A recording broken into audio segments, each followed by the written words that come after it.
Imagine the scenario. You're a child at a store and a toy catches your attention. You walk towards the toy, wandering off from your parents. Suddenly, you're lost and you can't find your parents anymore. A feeling of anxiety and fear rushes through your body.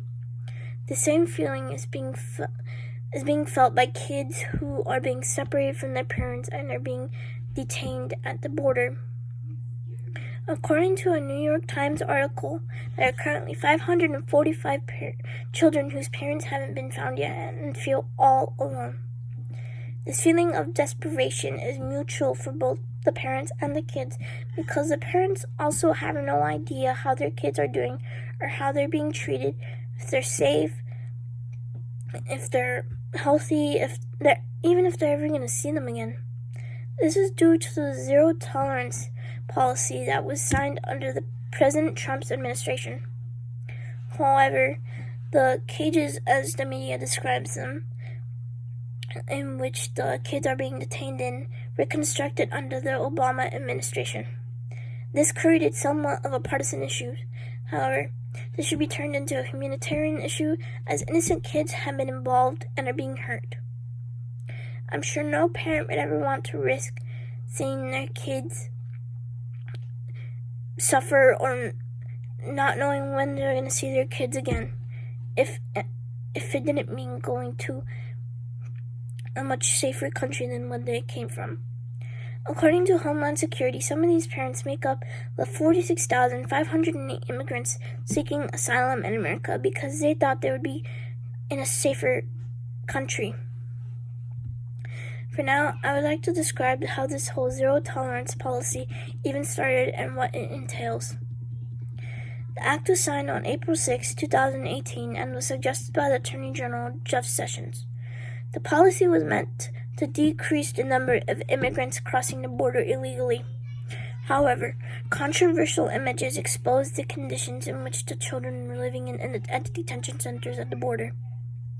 It is claimed that some of these images were taken when the cages were initially built under the Obama administration. However, this is no excuse for what these children have experienced. According to an article from The Hill, there were more deportations under President Obama than President Trump, and this act was somewhat used as a justification by the Trump administration to make tougher border laws, making sure that the border was more secured and patrolled. According to an American Voice article, it is believed that a total of 2,300 children have been separated from their parents. This sparked a large outroar and demand for change from both political parties. It was hard for some Republicans to go against Trump because they did not want to seem like they were betraying their party, but there were some politicians that were brave enough to fight against this injustice, as I invite you to do as well. The Trump administration did eventually budge and started to reunite these families. However, as previously mentioned, there are still currently 545 children that haven't been reunited with their parents. Even in the most recent debate, Trump denied the fact that these kids were not in proper conditions and tried to play off the pain these kids must be feeling by not being able to see their parents. According to the NPR article, the children are not meant to be kept in the cages for more than 3 days, so they usually are transferred to the Department of Health and Human Services or go to a sponsor. The office in the Department of Health and Human Services in which the kids are taken to is the Office of Refugee Resettlement. Sponsors are helping the children through the process of the court appearance, so basically they foster the parents throughout the process of deportation. In the end, the children are the ones that innocently suffer, and the parents feel vulnerable as they don't even know where their kids are the majority of the times. Most of these kids do not have an option for crossing illegally. They don't need to be dealing with the pain of going to place, not knowing where they are, not knowing where their parents are. Many parents just want to escape the horrendous conditions they live in their home country. Many cross the border with the hope that they would be able to provide a better future for their children and are willing to sacrifice everything.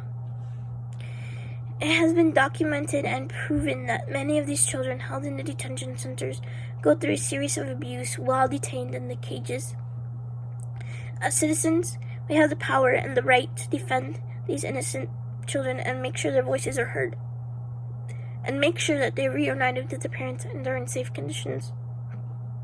Many of the children detained in the border and are in the infamous cages go through a series of abuse, mainly by Border Patrol agents.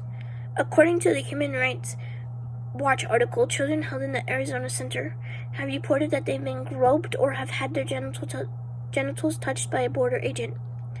In Texas, children claimed that they had irregular access to showers and were facing outbreaks of influenza, many of which have passed away from the virus. Some children have even reported being called racial and derogatory terms from the agents. However, there are many ways to help them escape this abuse and ensure they are reunited with their parents. One way we can make a difference is by voting. By voting, we can ensure that the country has a leader that has the same morals and virtues that we believe in. Another way is to be politically active. This can involve being part of a peaceful protest. The bigger the crowd, the louder the voice. It doesn't matter how you help, it's the intention that counts. And I inspire you to use your voice for the voiceless, which are the innocent children in these detention centers. In the final analysis, there are innocent children being detained in cages and are being separated by their parents as a warning for other immigrants that many of the times do not receive the message or are just too desperate. These children are being abused and feel as if they have no voice, but we can give them the volume that they need in order for them to be defended. We can do our part by voting or being a little more politically active than we are used to. We need to make sure that we put humanity before party and do your part and vote, as there are many people who are not able to for various reasons, but these kids need us. So I invite you today to join me and fight for these children. Thank you for listening.